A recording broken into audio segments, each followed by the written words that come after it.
Hi, I'm Thembi. And I'm Jonathan. And today on How to Learn, we're going to talk about tackling books. So, we all think we're going to pick up a book, read it, and then move on to the next one.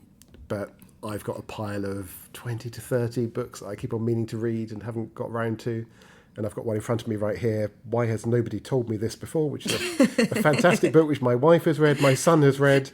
They keep on telling me how good it is. Have I even started it? No. So, Dr. Julie Smith, apologies, I will get round to it at some point. But it's actually sometimes quite hard to start a book.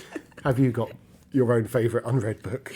Yeah, I wouldn't say it's unread, like it looks battered, but it has been read. I'm like on page 60 out of 290, and it's a book that I've had for about a year and a half, and it's called How to Talk to Anyone. So 92 Little Tricks for Big Successes in Relationships. But whilst this book has been, say, at the bottom of my bag, I have read about 4 or 5 fiction books right back to back. Oh, no, okay. Yeah. So you're reading, it's just not this one. I'm just not reading this one. And I find I go through phases. I feel like fiction books kick me off. And then I feel like books where it's like personal development, I take my time in reading them. I don't know what it is. Which is okay, isn't it? That's allowable. You don't have to, zoom through it like a novel. You're not on the beach reading, whatever blockbuster. No. I think what I've also learnt about certain personal development books is that when they actually even say in the intro is use this book to your best ability, like you don't need to read it from cover to cover, like have a look at some of the chapters. So hang on a minute, if you read one chapter in a book, does that mean you've read the book? It means you've read the chapter. Why not? You learn something from the chapter, who cares? Okay. You wouldn't want to read the middle chapter of Pride and Prejudice. No, you wouldn't. But I think not beating yourself up is important here. So the getting over the guilt factor. The guilt it's fine. factor. Just read a chapter, read a few pages. Just don't beat yourself up. So I'm going to go home and read 3 pages or 1 chapter of Julie Smith and see where it takes me.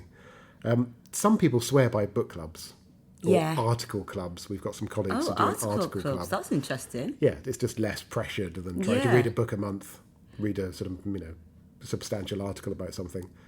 I think those help. I've been in a non-fiction one which did help. Okay. I think they work. I think book clubs do work. Like when we were reading a book that I was really interested in, like Leading by Alex Ferguson. I'm a United fan. I loved it. I literally read that book within 2 days. It's great. It's great. Well, I don't know, like a book called Love in the Time of Cholera. I was like, okay, how long is this? That took me a while to read because I wasn't necessarily interested in it, but I actually really enjoyed it. There we go. Yeah. Gabriel Garcia Marquez. Yeah, he's great. He's written so many other books that I found a new favourite author. So I'm going to offer another tip here, which is put the phone away. Yes. So much to my embarrassment, I found after many years of, over scrolling, as many people do, I actually bought a safe swore to myself I'd put my phone away, lock my phone away literally for 2 or 3 hours an evening. And, it's ridiculous. It's like a thing that parents buy for their children to put their laptops or whatever, or tablets in, and then they're allowed to have them back after, they've done their homework. Yeah. So I've got one of them. Okay. And I know the code. So I lock it away for myself, and then after a couple of hours it goes beep, beep, beep, and I get the phone back. It actually helped me to read more. I'm a grown adult. This is just ridiculous. But I love that. It works. Well, what about committing to 10 pages a day? So sometimes I'll read 5 pages in the morning and 5 pages in the evening. Yeah, not intimidating. Not doable. intimidate, breaking it down. Yeah. Brilliant. And I think this all applies. It applies to podcasts you're always meaning to listen to and you don't. Really anything else any sort of improving activity which just seems like a bit of a hurdle to get started on. Yeah, break it down. There we go. This has been both how to learn and how to open a book. And happy reading. Happy reading. Thank you for listening. Thank you.